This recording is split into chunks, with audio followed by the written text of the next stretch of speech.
Check, check. Whew. Maybe this will work better. Hopefully we can get some folks back. Get some things started.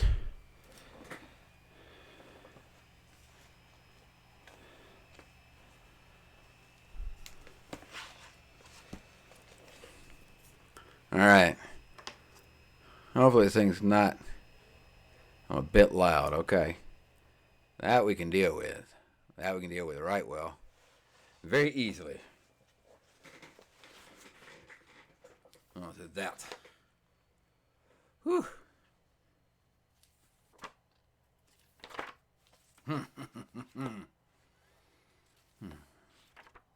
Yeah. Give it a couple moments. I'm going to show back up and see how if anybody comes back. I'm bummed about the start of that. Hopefully it sounds a little bit better. We got the emergency backup microphone. That's why we have an emergency backup microphone. Always good to have an emergency backup microphone. But I'll fix the issue for next time. Hopefully I'm not blowing your ears out still.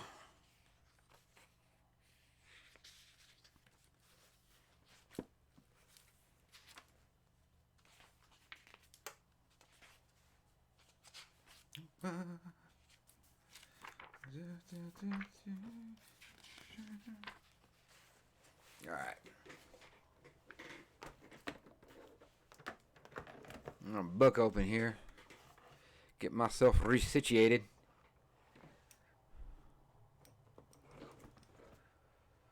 I can get this taken care of. Alright. I'm going to start it. Oh, y'all not a bit loud.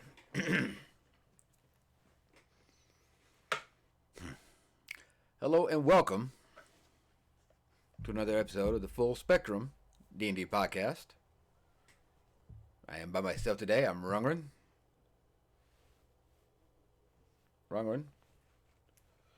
We'll wrap up the year a little bit. Kind of strange. We're fixing to hit into 2022. Still don't have a flying car. Kind of bummed about that. So it was a strange year. There's been some good stuff in D&D. I think by far my favorite being the Ravenloft, but I think it had the coolest monsters in there. I think Leviathan. I really like that one. But it's been an interesting year, and I've said many times on the at the end of the podcast how much I appreciate all the people that have watched and spent time with us, and I just want to reiterate that here at the end of the year. Y'all are all unique, all interesting. It's amazing that you will spend time with me, but I understand y'all really here for Trey, but that's cool. That's cool. No big deal. So we talk a lot about D&D on here because it is the D&D channel, and one of the things we talk about a lot is a lot we go over and review books, but making the game your own and kind of doing things your own way is kind of like the Yes, but I have to pay you. Just kidding. Some girlfriend. All right. She's required. But one point, I would like to go over here at the end of the year. I'd like to go over some optional rules from the DM's guide that you can change to make your game just a little bit unique. And you mix and match, not use them, or use them all, use none. However, and that's That's the beauty of D&D. It's going to be your own game. So to celebrate how unique each and every one of y'all are, we're going to look at some optional rules that can make any game unique. And at the end of the year, if you have any questions or anything, let me know. Get my glasses on. I got a little glare. That's all right. Well, look at that. So, in Chapter 9 of the DM's Guide, called the Dungeon Master's Workshop, it goes over a few things that you can kind of change up uh, to suit your table.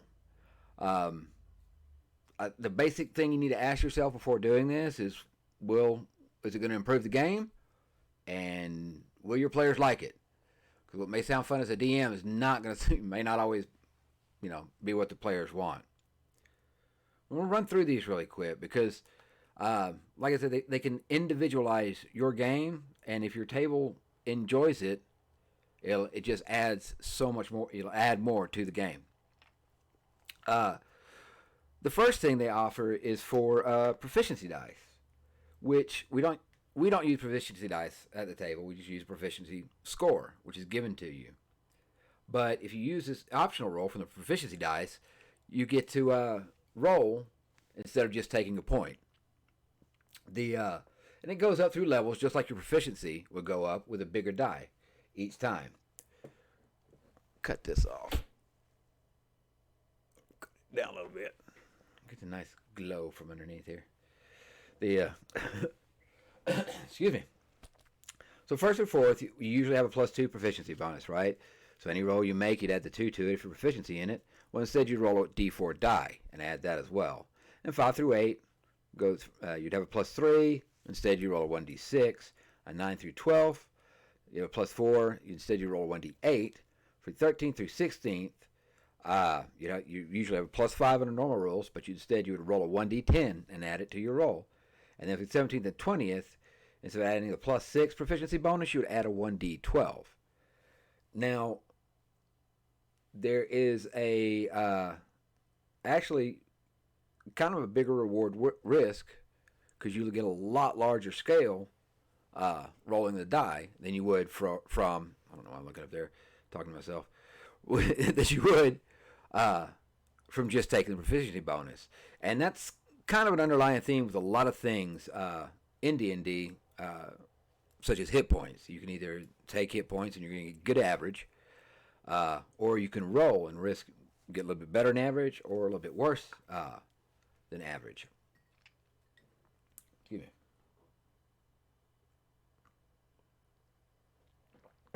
We'll do it. Also, another one. This one does some skill variations, some different ways that you may want to think about doing skills. And one of the things they bring up here is doing the ability check proficiencies by class instead of race. Excuse me. With this rule, okay, you won't have your proficiencies. You have your proficiencies based on the class you pick. So you don't have skill proficiencies. You have proficiencies in 2 abilities, one tied to the character's class and one tied to the character's background. The ability proficiencies by class table suggests a proficiency for each class. And only that. So it just changes up and gives you a little more options with getting your customizing or stream or your character, right? On the proficiencies you want to pick.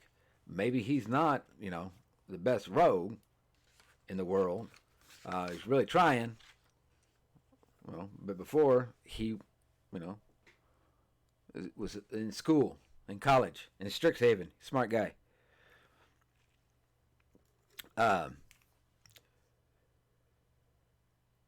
You can also loosen up. You'll find a lot of the optional rules, some things are going to loosen up the rules a little bit, and others might tighten down on them. So another way you can pick your proficiencies is just straight background. And then you will go back up. And so instead of having your class proficiencies, and so that your background would explain the proficiencies you have.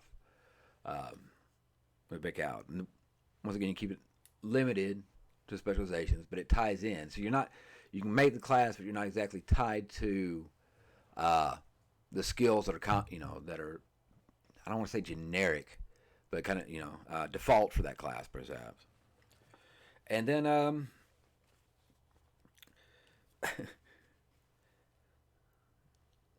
this one, I don't know how to really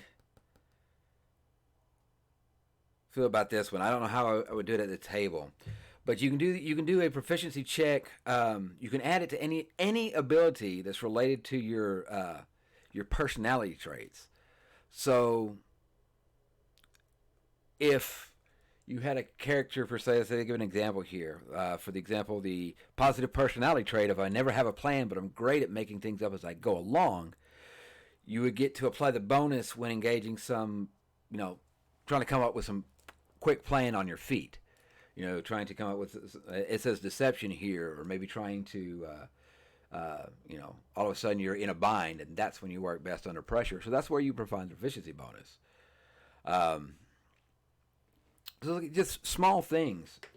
And honestly, if you took, you take one of those and throw it in, it kind of drastically changes the character creation process a bit. Let me look at the camera. I'm talking to y'all. Bad habit.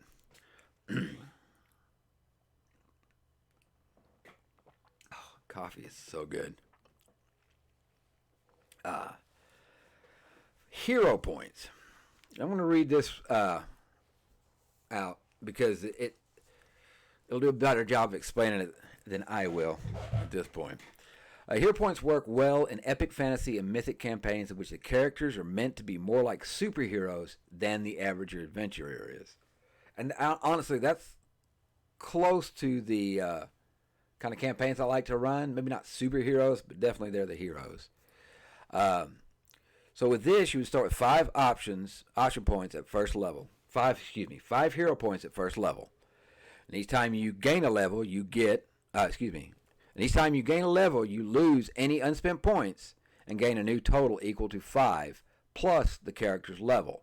So you will gain more just slowly, but you can't take them across levels. Now, you spend a hero point when you make an attack roll, an ability check, or saving throw. The player can spend the point after the roll is made, before any of the results are applied. Spending the hero point allows a player to roll a d6 and add it to the d20, possibly turning a failure into a success. But you can only do it one per roll. You can also spend, if you fail a death save, you spend 1 hero point to turn the failure into a save. Going through that. So those are those Deus Ex Machina moments. It kind of gives the players a little bit of control over the chariot of the gods there. Honor and sanity as ability scores. Now, the honor checks would go to your code, right? So, as they put it in there, if you're running a campaign that's campaigned by a strict code of honor, or the constant risk of insanity, consider adding honor and sanity. These abilities function like the standard 6 abilities, with the exceptions specified in each ability below. So if the honor score, like with that, if your campaign involves cultures where rigid code of honor is part of daily life, consider using the honor score as a means of measuring a character's devotion to that code. All right? So you would have honor checks if your player is unsure how to act with honor. You could use it in social situations, kind of like charisma. But you could also maybe change out honor for political or royal decorum, as that is kind of on another. If you're going to run Dune from 5e, putting in a political ability score, but honor would be kind of interesting. But you would make honor checks, and some of the situations they give here, where you check against, is if you're unsure how to act with honor, if you're trying to surrender while trying to save face. You're trying to determine another character's honor, trying to make sure you use a proper etiquette in a delicate social situation, and using the honorable or dishonorable reputation to influence someone else. Now, where the saving throw would come in is when you're trying to avoid a breach of honor or etiquette, where you're resisting the urge to respond to goading or insults by the enemy. And recognizing when an enemy attempts to trick a character, into a breach of honor. So when you would check if you were trying to use your honor or dishonor, but you would save if somebody was trying to breach, get you to act in not in accordance with your code. And sanity, obviously, this would be, you would definitely have to have this if you're going to try to run 5e with like a Lovecraftian kind of nutty thing.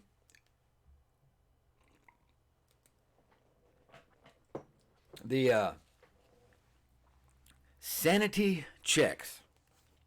All right.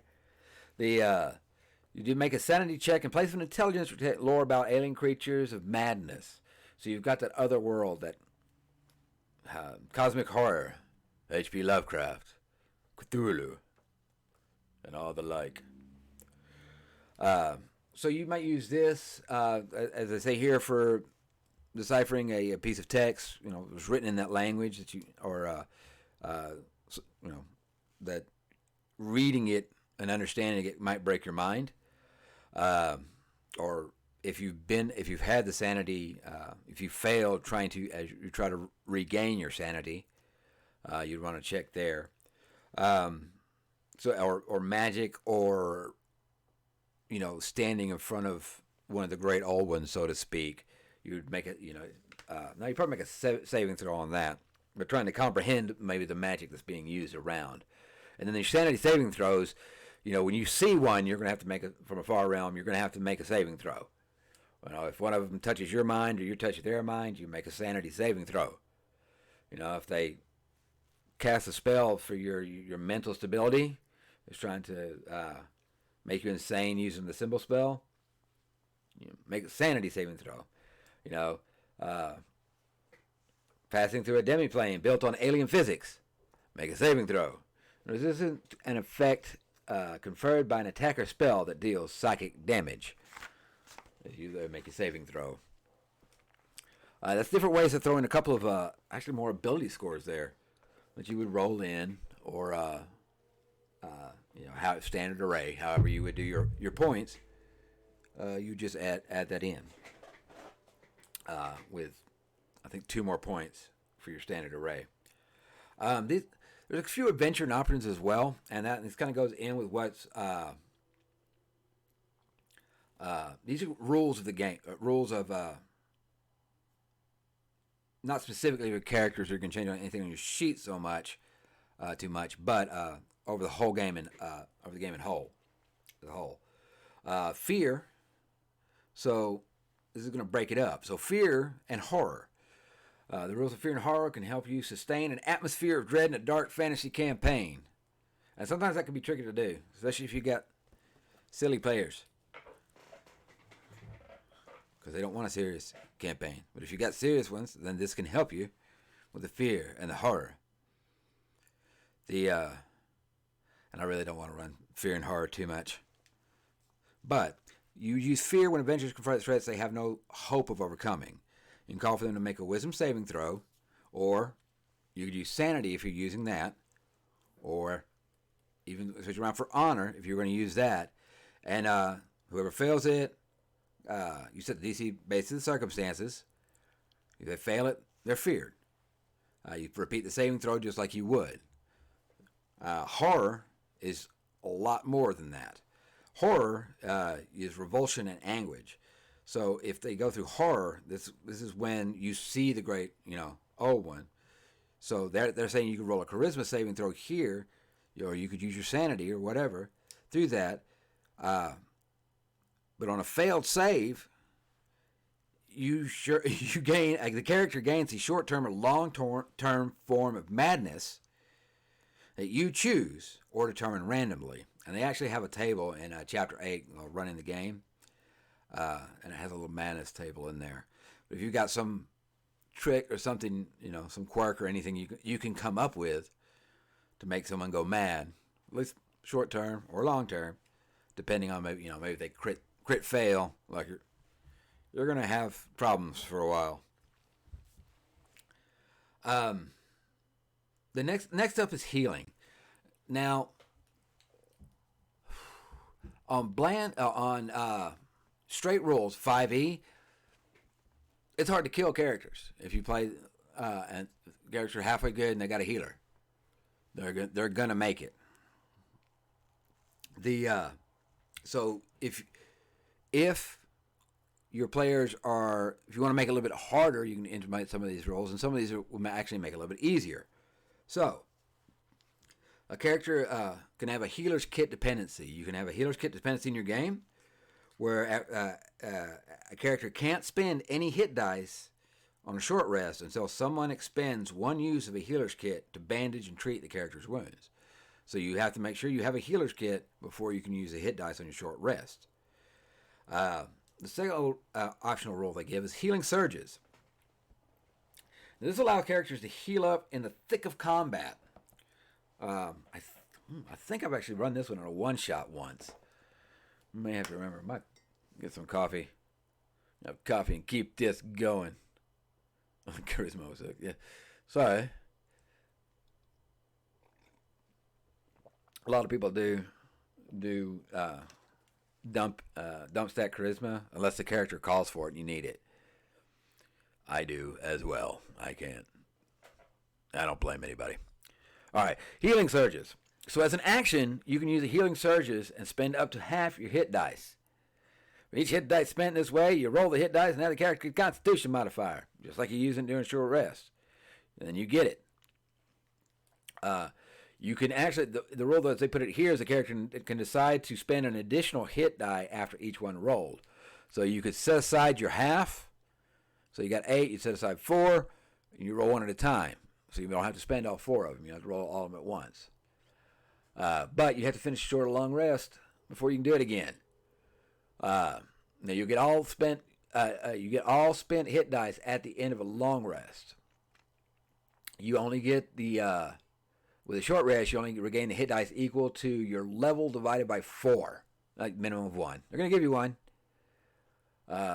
It does say if you can, if you want a super heroic feel, you can use that as a bonus action on that. Now, here's the opposite of that one, and that's slow natural healing. Man, you got to have some hardcore folks for this. This is rough. Slow natural healing. Characters don't regain hit points at the end of a long rest. You have to spend hit dice to heal at the end of a long rest, just as with a short rest. This optional rule prolongs the amount of time that characters need to recover from their wounds without the benefit of magic. Thank you. The benefit of magical healing. And it does make everything a little more gritty and realistic. You're not going to willy-nilly be throwing your hit die away because you need a long rest to get them back. Now, here's a big one. Rest variance. This can change up the game quite a bit, I have found. And we played with the epic heroism rest, right? So a short rest is 5 minutes, a long rest is an hour. You know, these people are narcoleptic mutants. And bam, they'll fall asleep for an hour and just go. I'll do that. But no, this seems to make things move faster. You wouldn't think the rest would, but it kind of does. And it gives the, especially for a beginning group that's just learning what to do, this really helps them. Because they don't have to think so much about resources, and then go, okay, we can stop for an hour and we'll be good to go. And they can worry more about learning the rules and having fun in the adventure, than worry about, where's a good spot to rest. The other variant on this is, of course, the opposite, gritty realism, where a short rest is 8 hours and a long rest is 7 days. I would like to run this in a campaign. I'll do that. I think this would be tough. But, with that, I know most players wouldn't. You'd have to have a couple of. That's definitely that is survival. That is a survival mode that yeah, it's gonna make it really tough. It'll make you really question. Do I want to fight right now? Do I want to keep my resources? Do I need to go around? But that's a good thing. That's the thing about D&D. There, all these optional rules you can go through, and make it how the balance for you and your players. Firearms make a big difference, and they have an explosive makes a big difference, obviously, and they have a couple of a little sections on that. I'm not going to go into that very much. Actually, I'm not going to go into that at all, because it's got a big chart and skills and proficiencies. You basically have your own proficiencies. I went into it a little bit. I lied, and also with the alien technology, there's gonna be a lot of stuff, and there's some crazy stuff you can do. I mean, look, if you want to run, I looked over at Ash because Ash versus Evil Dead. He's on the wall over there. If you want to run Evil Dead, you need to figure out how to run a chainsaw, and it has rules and maybe ideas and ways to set that up. I'm just saying. And then you're gonna also need a gun. And look, you're not allowed to play Ash unless you have at least 18 on charisma. So, we're going over optional rules, and I was just talking about Evil Dead. Glad you're here, Dark. And just that if you're going to play Ash from Evil Dead in D&D, you'd have to have rules for a chainsaw and a shotgun. And I'm saying at least an 18 charisma. Do that. That's okay. I ruined this podcast at the beginning. Like that. The sound was not working. I had to restart. So we probably came in at a good time. Combat options. Yeah. The answer to that question is yes, Dark. I don't understand. Yeah. Was that a test? Were you testing me? Because I'm by myself? Which Ash, though? Sexy Ash or sexy female Ash? Yeah. Those. Don't do that. Gosh. Everything is a test. I always act like everything is a test. Oh. Alright. Combat options. So you got initiative variants. To make it a little more interesting if you want to, or simple things down. You can one of the ones that for more hardcore players they'll want to add in the speed factor, and that will affect the swinging of large weapons, small weapons. How fast you can get around will actually affect your initiative, and I haven't got there yet, Waverly. He's gonna put that out there. It'll just, so obviously, if you're pulling a bow, it's gonna take you just a little bit longer than stabbing quickly with a dagger or a rapier. Same way with swinging a huge hammer, it's gonna be a lot slower than even swinging like a longsword. Now, obviously, the creature size is going to adjust the initiative modifier too. So you have two things to keep up with. What you're doing, so they have a small list for spell casting. You just subtract the spell's level from the initiative modifier. So higher level castings. On melee, heavy weapons, -2. Light finesse weapons, you get a +2. Two-handed weapons, a -2. Ranged, loading weapon, a -5. Now, the creature size from tiny would be +5 to the initiative modifier. Small is +2. Medium is flat. Large is -2. Huge is -5. And gargantuan is -8. And it's going to add a little more variance in the... I have not played this. I have not used speed factor in 5e. The only time that speed factor was ever used in the second edition that I ever used it. I probably didn't use it right at that time.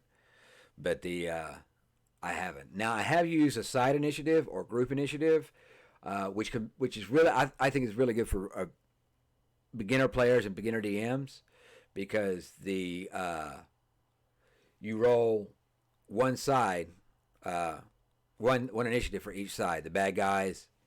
Oh no, I have not. No, I was saying because we were going over the optional rules, and it brings up firearms and explosives and alien weapons and things like that. So it has rules in here for if you wanted to do that. I just have Ash is standing right over there. He guards the bathroom. So I looked over at him, and I was like, yeah, if you're going to do that. The group side, the players would roll a 20, and then you would roll a 20 as a DM, and just the whole side goes. And I think that's okay with very small. The DM's monster group is small, and you have 2, maybe 3 players on through that. It just makes it something that people don't have to worry about, and can pick up more. Won't have to worry so hard about initiative. They can also kind of meta together and take a minute. No. Oh, rabbit trail sounds, not specifically. That would be that would be cool. They'll build a campaign for it. That'd be nice. But like I said, I think that once you've played a few games, though, I think group side initiative kind of becomes a. Oh, sorry, Faith Ann. Well, I'm glad you made it back. Thank you. I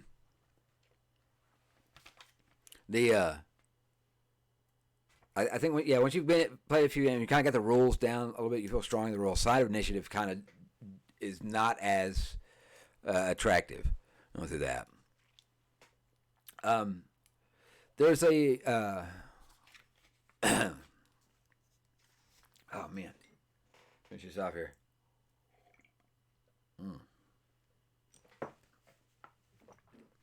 Now,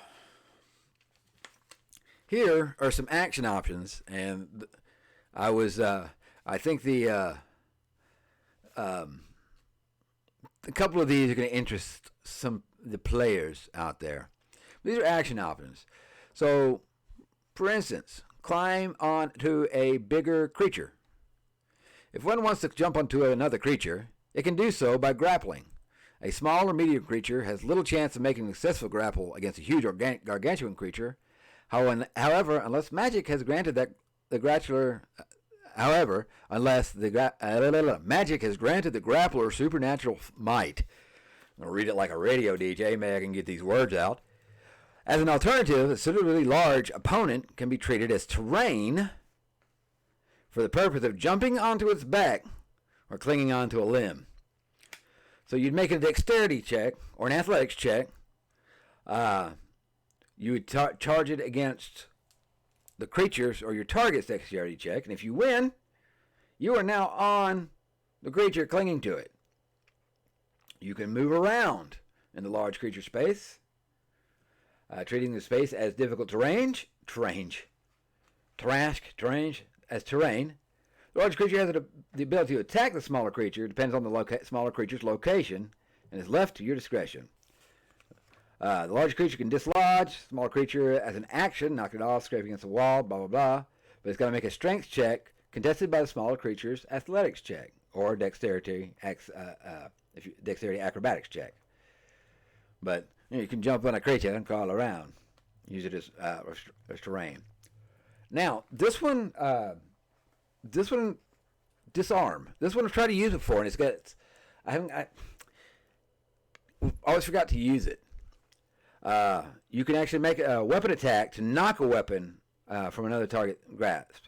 So you would make an attack roll contested by the target strength or dexterity, athletics, acrobatics. If the attacker wins, the attacker causes no damage or other ill effect, but you knock the item from the defender's hand. And the attacker has disadvantage on his attack roll if the target is holding the item with 2 or more hands. Target has advantage on its ability check if it is larger than the attacking creature, or disadvantage if it is smaller. So that's a so where you can kind of I know. This is option rule of fifth edition, and it's a good one. And it's just stuff gets forgot. You get in the story, and you just don't always forget to do it. You know, I've done disarm. Yeah. This one's kind of interesting. Mark. This option makes it easier for melee combatants to harry each other with opportunity attacks. When a creature makes a melee attack, it can also mark its target. Until the end of the attacker's next turn, any opportunity attack it makes against the marked target has advantage. This opportunity attack doesn't expend the attacker's reaction, but the attacker can't make the attack but the attacker can't make the attack of anything such as the incapacitated condition or the shocking grasp spell is preventing it from taking reactions. So it doesn't take your reaction, but if you can't take a reaction, you can't use it. Ugh. I really think they went a hard way about saying that. You can only use it once per turn like a reaction, but it doesn't. Yes, that would rip a lot where he could set it up. He would be able to use mark.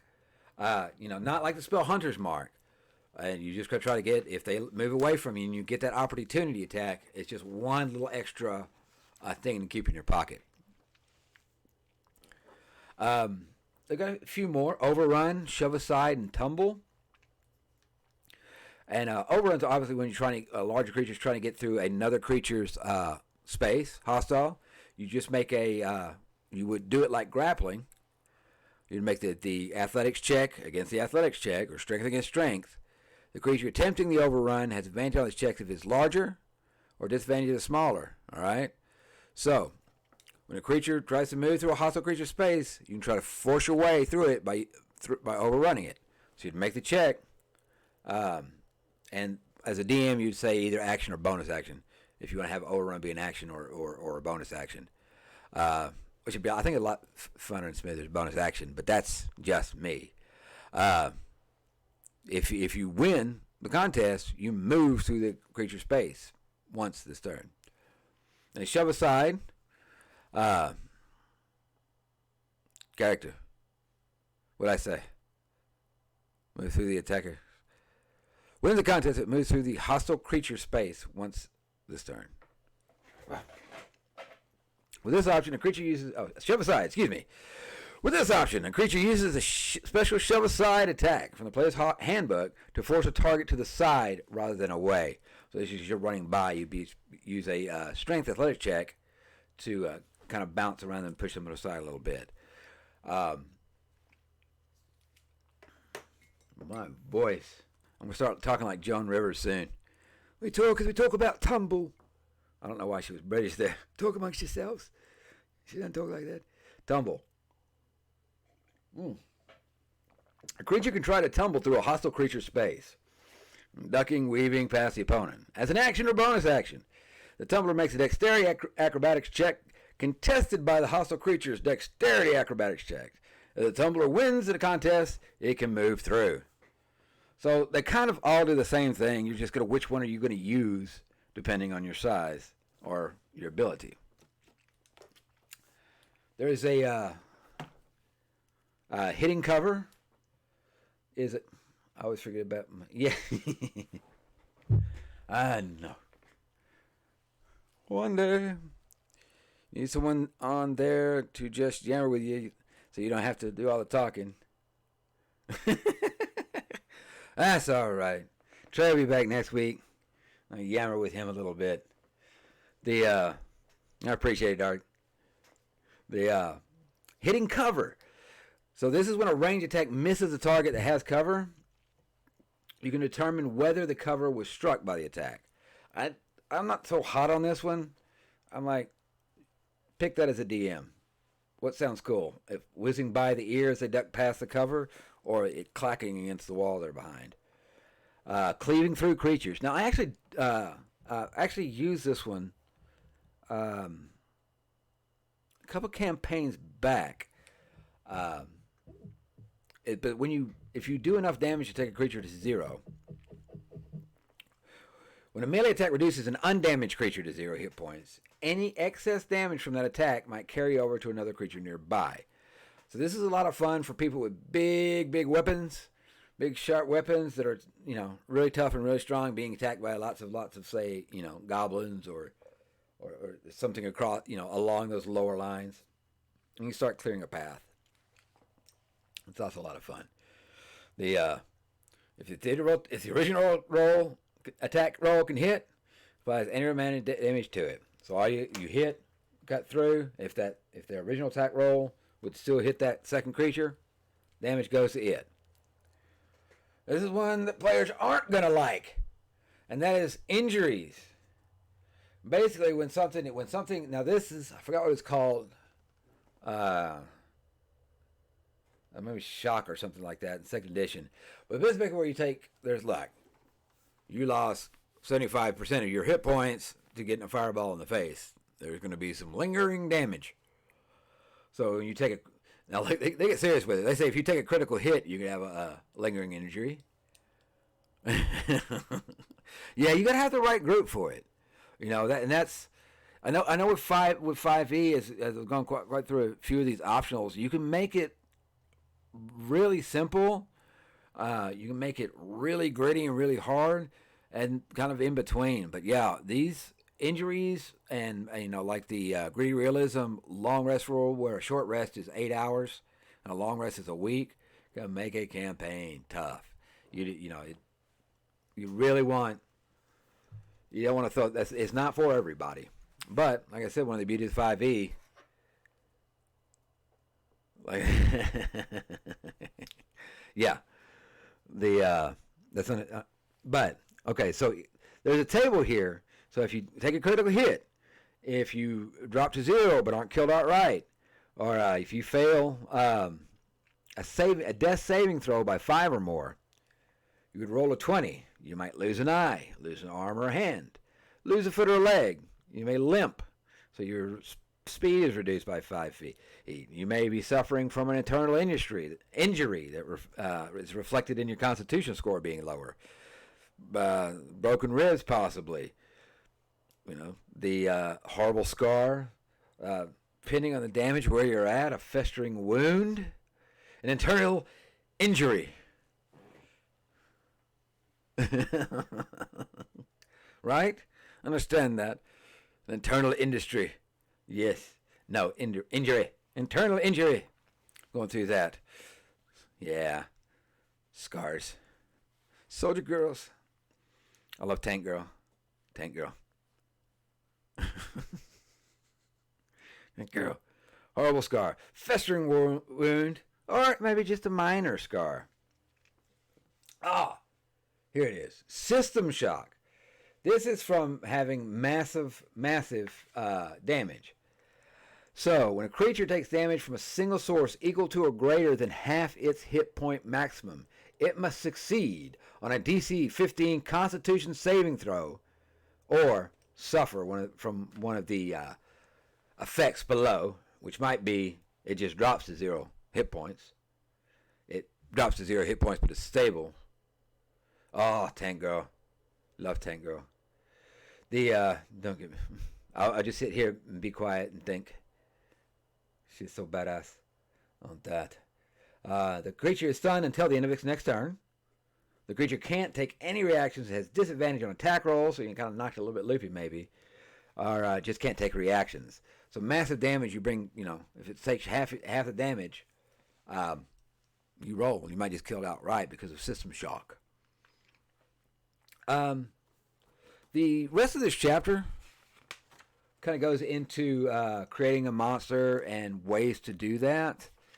And that's kind of, even though it's underneath the same chapter, it's kind of a different, it really is a different, it's a whole topic all to itself. Because, yeah, absolutely. Yeah. But I'm over Daphne. I mean, Daphne's hot and all, but anyway.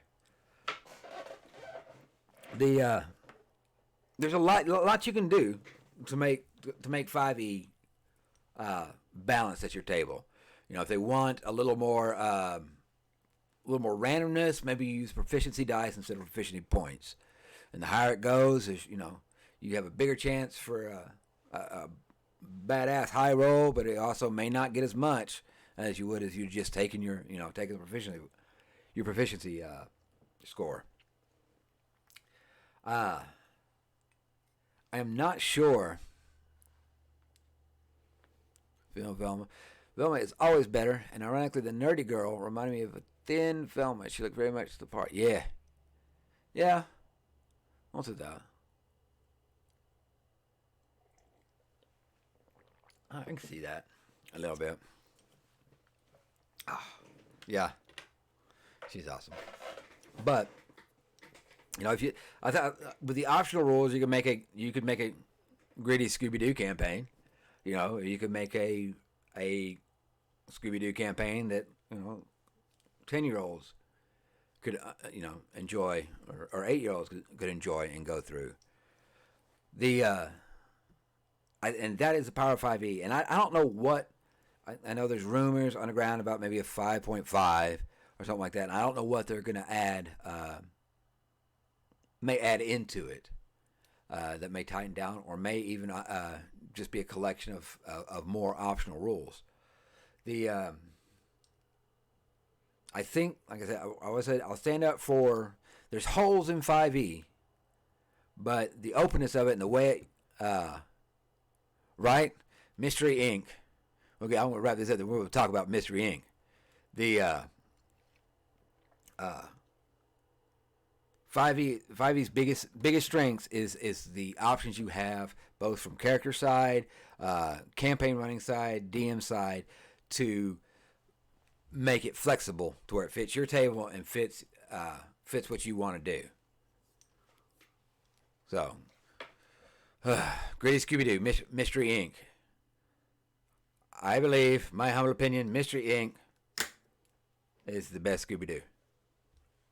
Any Scooby-Doo campaign I play, we're going to play it solo with a party full of lesbian Velmas. So I could.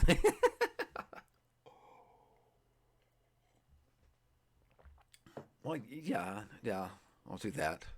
You could play as Velma though, especially if we did a gritty one. Find somebody to do. Does anybody have any disagreements about Mystery Inc., the cartoon series? Which, Dark, based on your last statement, if you haven't seen,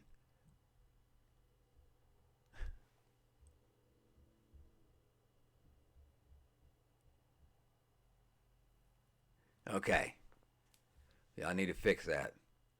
I need to. You need to find the one with a girl called Hot Dog Water in it.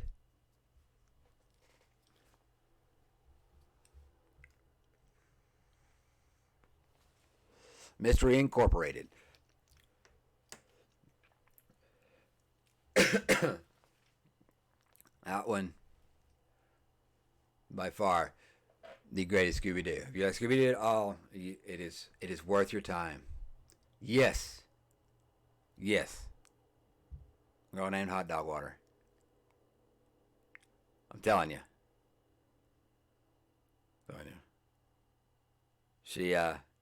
She'll annoy you at first, but you get to like her. I did that, man.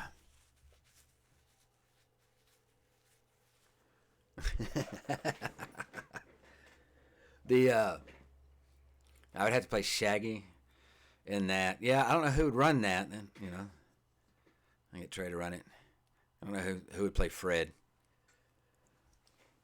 Let's do that. Yeah, Marcy's a real name.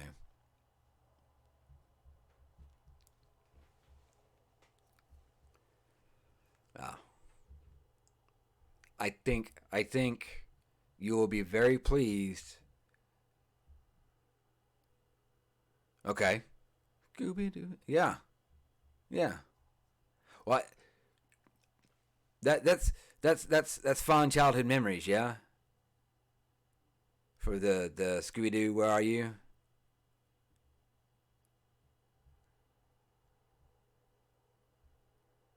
Yeah, Marcy and Mystery Incorporated is voiced by Velma from the movie, yes, from the live actions. Yeah, this Mystery Incorporated, I think it is that, but it's kind of grown up as well. So that I don't know. It's not. Bottom line is, I will put. If you watch that series, Dark, I would be almost willing to bet that that would be one of your favorite Velmas. She's mine. I'll do that. Her Velma in Mystery Incorporated, and I do like the Velma in is it The Mummy's Curse? Where she ends up gosh, we watched it not too long ago. There's children here. That's my excuse.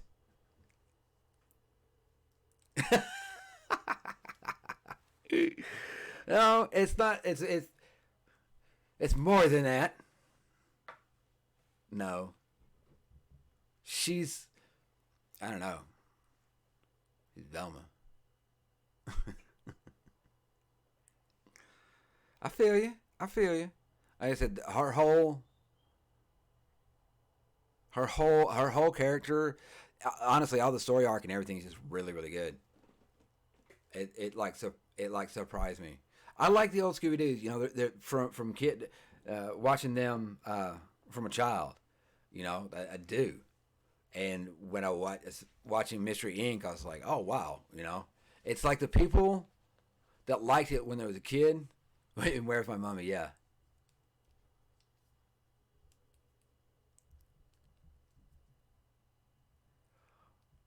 Yeah, but she's baggies up. She wears that baggy sweater. She shows off those legs though, doesn't she? Always got that little skirt on. What's about? Yes. Scooby Doo, Where's My Mummy? Oh, that's a good one. I like Velma in that one too. That's a good one. Let's see, man.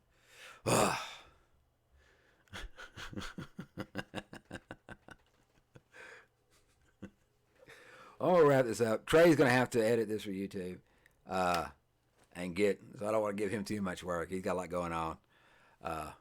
Mystery Inc. Yeah, I think maybe it's Mystery Incorporated, is what it says. Mystery Incorporated. Yeah, it's a full season.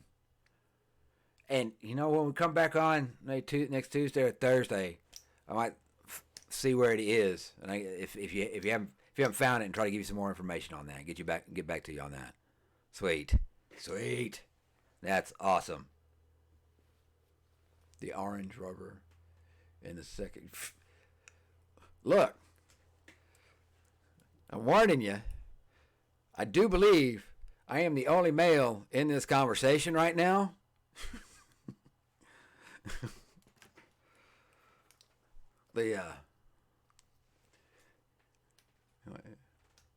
Sweet. All right, look, y'all, thank you so much for spending this time with me and this year with me. That is just so awesome. You know how I feel about you. The thousands of years, millions of people to make you. There's never been anything like you, and there never will be again. And that you'd spend, this last 54 minutes with me is just absolutely awesome. I appreciate you. I look forward to the coming year. Oh, I look forward to the coming year. I wish it was, I'm not on Netflix no more. But we'll see you again. Y'all be safe. And until next time.